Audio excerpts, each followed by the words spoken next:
Hi everyone, welcome back to Go Local Live. I'm Go Local News editor Kate Nagel.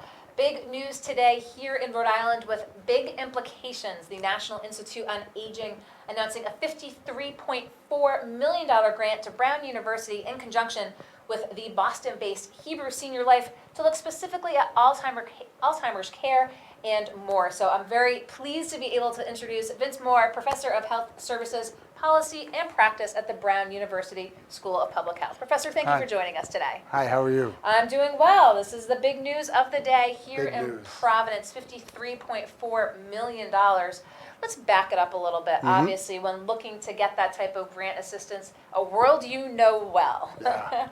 The decision to try to partner with, again, Hebrew Senior Life to have sort of a whole wraparound look at basically best practices for Alzheimer's care, looking at trials. Tell us again from soup to nuts how we got to getting this grant today. So I'm collaborating with a longtime colleague of mine, Susan Mitchell. She is a physician, epidemiologist, and her work, her clinical work for years has been focusing on people with dementia, receiving long-term care services, and she's been part of several of my grants in the past, and I've been part of several of her grants in the past. And then over the past 5 years, she and I have been multiple PIs of a very large grant, in some sense doing what we would like to be able to do under this particular initiative, the $53.4 million NIA initiative. That grant was to look at video-assisted advanced care planning in the nursing home setting. People are supposed to do it. We're specifically looking at people in nursing homes with dementia or life-limiting illnesses who have not yet done any kind of advanced care planning. And so the notion was, how do you take that idea, which works in some senses, and to actually integrate it into the daily operating procedures of nursing homes across the country? And so we are almost at the end of that study now, but we've been working together for very, very closely for 5 years. And so when this opportunity came up, we knew about it. We said, what a natural idea for the two of us to continue working together. And that's been the secret. Okay, the secret to the sauce. Now, 2 objectives, 8 working groups, and 30 research institutions. This is a large-scale effort. Let's talk a little bit about those objectives and what the nuts and bolts of it look like. How's the rollout of this going to occur, Professor? So actually, we had planned to start this grant sometime in May, and we're actually quite thankful. We had time to get all set up. So literally today, when the announcement went out, half an hour later, we sent out requests for application for people to submit letters of intent throughout the entire country. We have a list of about 500 or 600 different institutions and individuals, and we've sent those out. We have a whole group of people from New York University under leadership of a guy named Ab Brody, and they are the pilot corps, and they've sent these out soliciting applications. So we're aggressively soliciting applications. Once the applications come in, we will review them, decide which ones have real merit, and then allow them, those with merit, to submit a full application.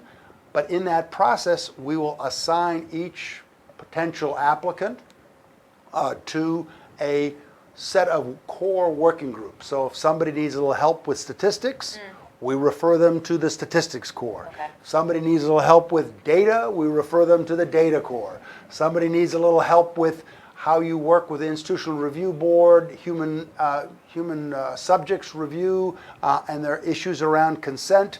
We have an ethics and regulatory core. So we have cores for the most likely kinds of problems that these applicants will encounter.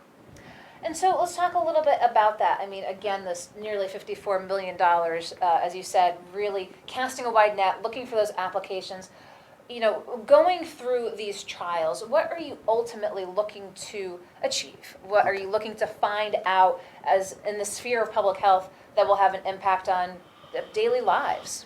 So the notion here is there are many studies that have been funded by the National Institute on Aging that provide support to persons living with dementia, early stage or later stage, and or their caregivers. Okay.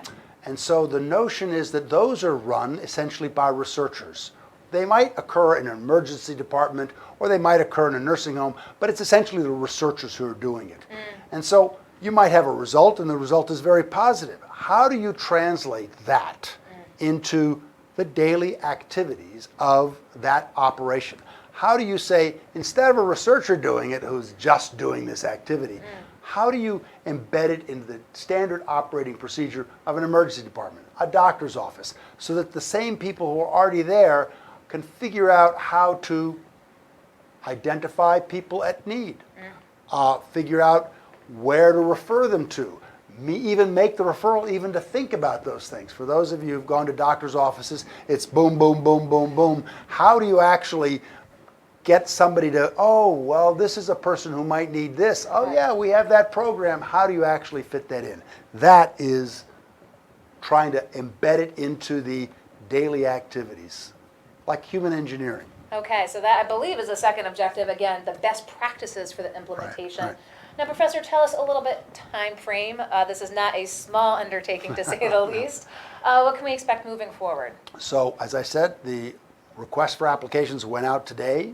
In mid-October, we expect to designate which letters of intent we will then actually ask to submit a full proposal.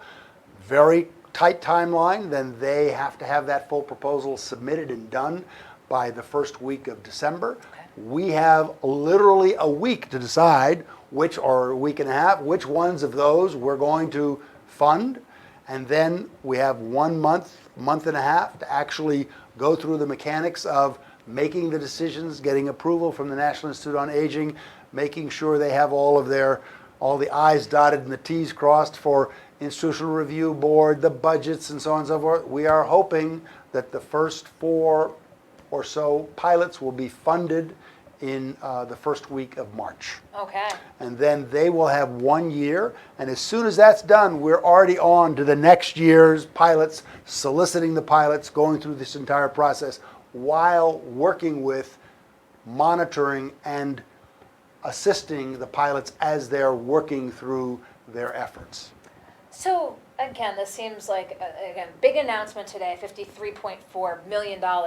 In the grand scheme of things, Professor, in addressing specifically care for Alzheimer's patients, how pivotal do you hope and expect this can be in, discovering those findings about how to make that system work better for patients, families, caregivers, and the medical community at large? So I think we will have been successful if by the end of 5 years, there are 3 or 4 kinds of projects that sort of catch on, where a managed care plan or a hospital system or a nursing home company with multiple places says, yes, we've adopted it and it's part of our daily routine.